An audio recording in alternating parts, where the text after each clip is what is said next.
বর্তমানে আমি তো সবসময় বলেছিলাম যে আসলে আমি আসলে এক গণ্ডিতে থাকতে পছন্দ করি না।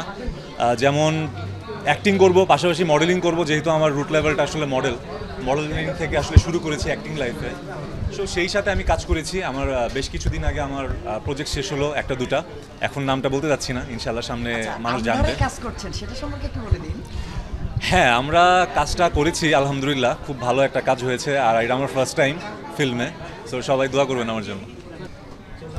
আমার ডিরেক্টরাল পার্ট থেকে, আমার ইউনিট থেকে আমাকে চুজ করেছে, পছন্দ করেছে, আর সেই জায়গা থেকে আমি আসলে রেসপন্সিবিলিটি ফিল করেছি। আমার কাছে মনে হয়েছে আমার বেস্টটা দিতে হবে। আমার ইউনিট অনেক বাংলাদেশের খুব বেস্ট সব মানুষরা ছিল। সো আমি খুব লাকি যে আমি এই প্রজেক্টের সাথে ট্যাগ হতে পেরেছি। আমি আসলে কখনো এত জাজমেন্ট করে লাইফে ডিসিশন নেই না। যখন যেটা হয় ভেবেচিন্তে ডিসিশন নেই, যেটা বেটার মনে হয় সেটা করি। এত কিছু আসলে অগ্রিমভাবে বলা সম্ভব না।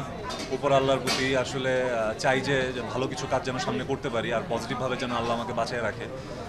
যদি ভালো কিছু পাই সামনে করব। বেশ কিছু কাজ চলছে, আর ফ্যাশন তো করছি, নিজের পার্সোনাল লাইফ চলছে, সব কিছু মিলে এভরিথিং ইজ গুড। বাট যেটা হবে আই থিঙ্ক বেটার কিছুই হোক, আর এই আশা রাখি নিজের জন্য। আর আমার জন্য সবাই দোয়া করবেন যেন আমি আরও সামনে ভালো ভালো প্রজেক্ট, ভালো ভালো কাজ দিতে পারি সবার জন্য। কম হোক, বাট ভালো কিছু হোক।